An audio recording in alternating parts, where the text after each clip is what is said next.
Hi everyone, my name's Courtney and today I'll be talking to you about the use of marine mammals in the entertainment industry. We'll start by having a look at the different types of marine mammals and what life typically looks like for these animals in the entertainment industry. We'll then begin to consider some of the welfare issues associated with living in captivity, and to contextualise this I will discuss the case of Wanda, the world's first captive orca. We'll then have a look at what has been done so far to improve the lives of captive marine mammals, specifically looking at legislation and the work of the Whale and Dolphin Conservation. I'll then provide a brief summary and some suggestions as to what we can do to address the threats posed by the entertainment industry. So the term marine mammals encompasses a wide variety of species, which are classified into 4 different taxonomic groups. Just like mammals, these animals breathe air through their lungs, are warm-blooded, have hair at some point during their life, and produce milk to nurse their young. However, whilst mammals spend their lives on land, marine mammals rely on the ocean for their survival. The marine mammals most frequently seen in the entertainment industry are cetaceans, which as you can see here includes whales, dolphins and porpoises, and pinnipeds, which refers to seals, sea lions and walruses.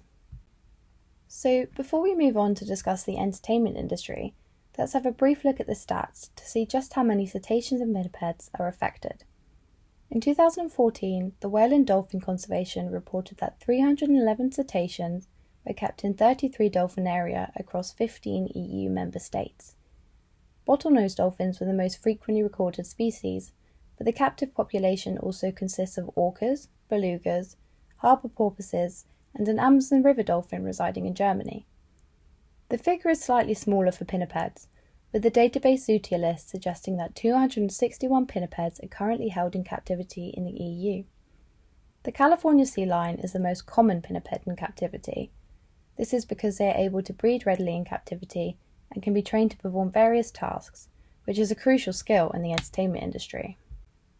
Marine mammals first appeared in the entertainment industry in 1938, when the world's first oceanarium was constructed in Florida. The oceanarium was built to act as a film studio, to capture underwater footage in the days before scuba and waterproof cameras. The facility opened their doors to the public and quickly became one of the greatest tourist attractions in the state, with over 30,000 people flocking to see the marine life on its opening day. The founders of marine studios realised that they could continue to generate profit even when the film cameras weren't rolling, by showcasing the dolphins to the public. And in the 1950s, dolphin shows were performed up to 6 times a day. Today, you might be familiar with the American theme park and entertainment chain SeaWorld.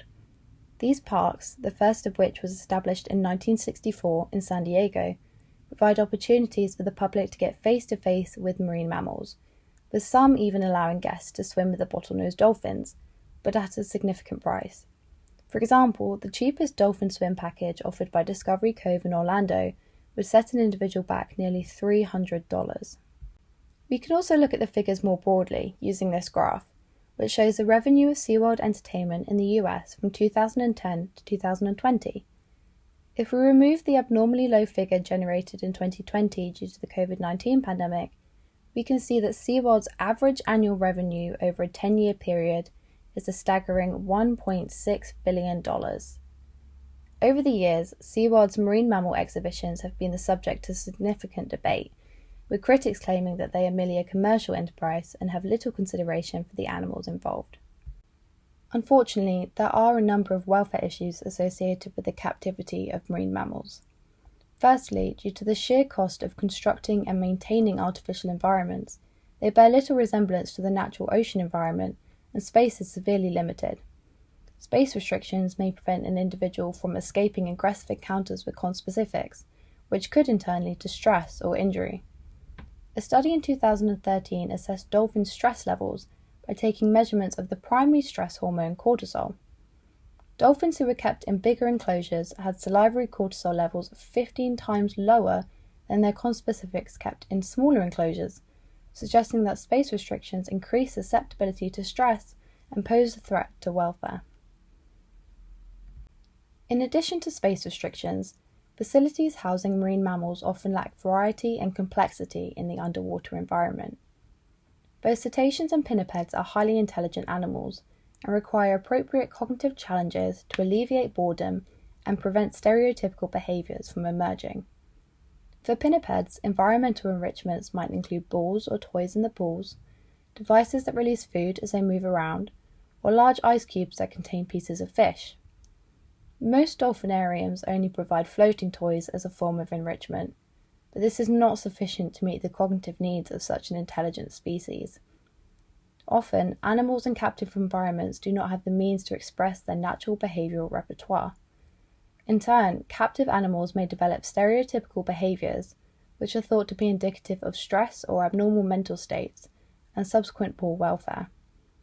Flipper chewing and suckling are common stereotypies in pinnipeds, whilst pattern swimming and intentional and frequent collisions with enclosure structures have been documented in cetaceans. The restricted physical environment also presents problems in terms of social behaviour. Cetaceans in the wild have been documented to have complex social interactions, often involving many different individuals.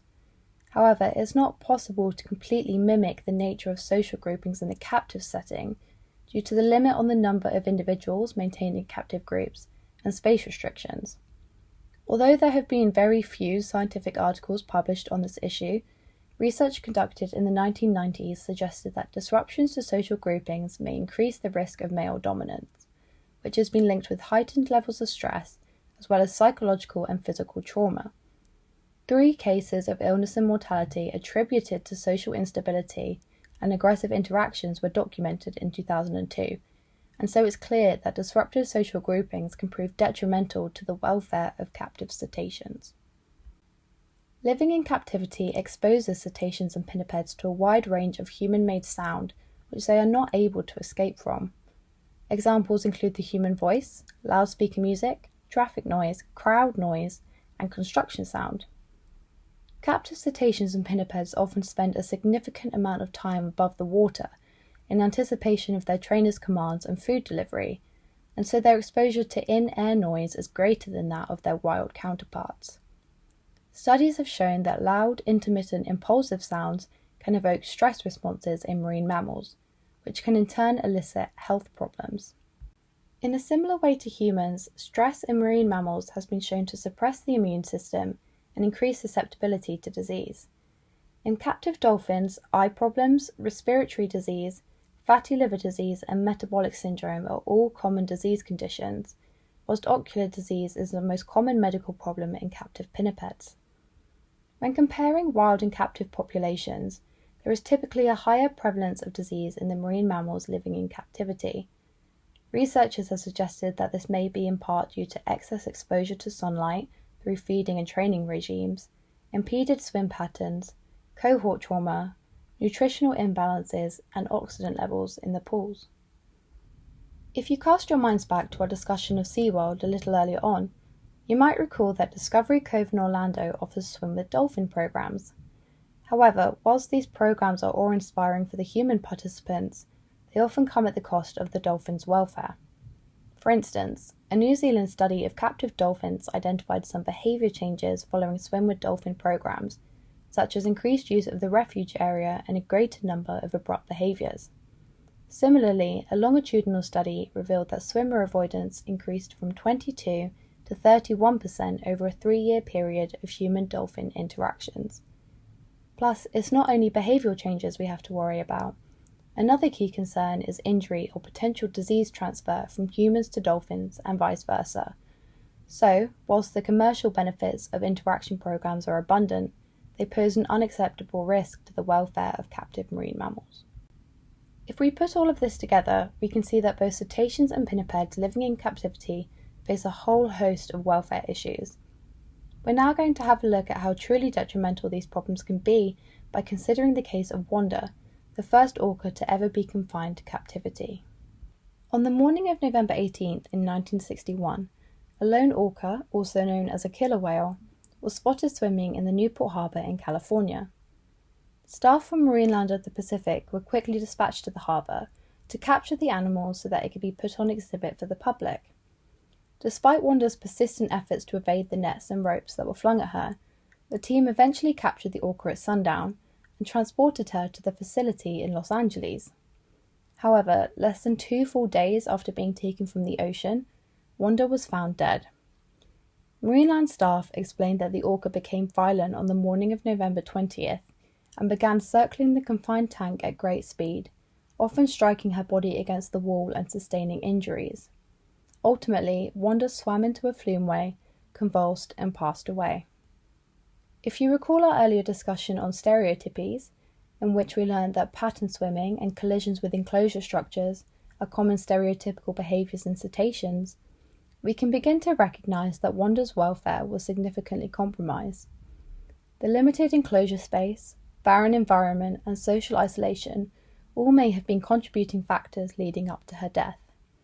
Unfortunately, Wanda's death is not an isolated incident, and many orcas since have died in the confines of marine mammal parks.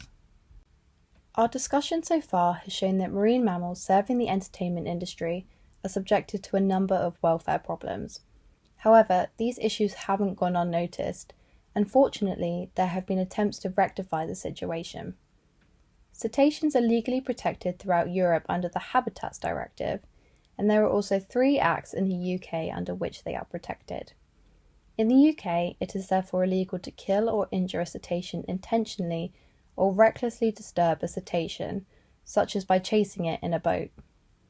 Ultimately, this act should reduce the number of cetaceans captured from the ocean and transported to commercial facilities, enabling them to live fulfilling lives in their natural environment.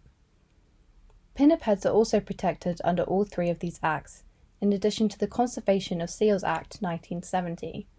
This act makes it an offence to intentionally or recklessly kill, injure, or take a seal. Another example of positive change is reflected in the work of the Whale and Dolphin Conservation, an organisation which believes that captive cetaceans are kidnapped, imprisoned, and forced to perform. The WDC worked closely with the Sea Life Trust to establish the world's first ocean sanctuary for beluga whales, which opened in Iceland in 2019. The charity also actively campaigned to persuade the travel industry to stop promoting parks and zoos which hold cetaceans in captivity. With organisations such as the WDC gaining traction, the use of marine mammals in the entertainment industry may begin to decline. So to summarise, captive marine mammals are often exploited commercially by the entertainment industry and face a number of welfare threats as a result of living in captivity. We've discussed issues such as space restrictions, lack of cognitive stimulation due to the barren environment, impeded social behaviour, sound disturbance, immunodeficiency, and unsolicited interactions with humans. We've also considered the relevant UK legislation designed to protect these species, as well as the successes of the Whale and Dolphin Conservation. However, there's still much more work to be done to end the exploitation and suffering of these marine mammals. So, with all of that in mind, the key question here is, what can you do to help? One way you can help to elicit change is by boycotting aquariums, marine parks, and other facilities which showcase captive marine mammals, especially those that offer swim with dolphin programs. In doing so, demand for these tourist attractions will begin to decrease. Instead, show your support for ocean sanctuaries, which provide more natural homes for marine mammals and prepare them for release into the wild. And finally, you might wish to adopt a cetacean or pinniped to help fund its rehabilitation or donate to a charitable organisation, such as the WDC. Thank you so much for listening, and if you have any questions, I will leave my email in the description below, so please don't hesitate to get in touch. Thank you very much.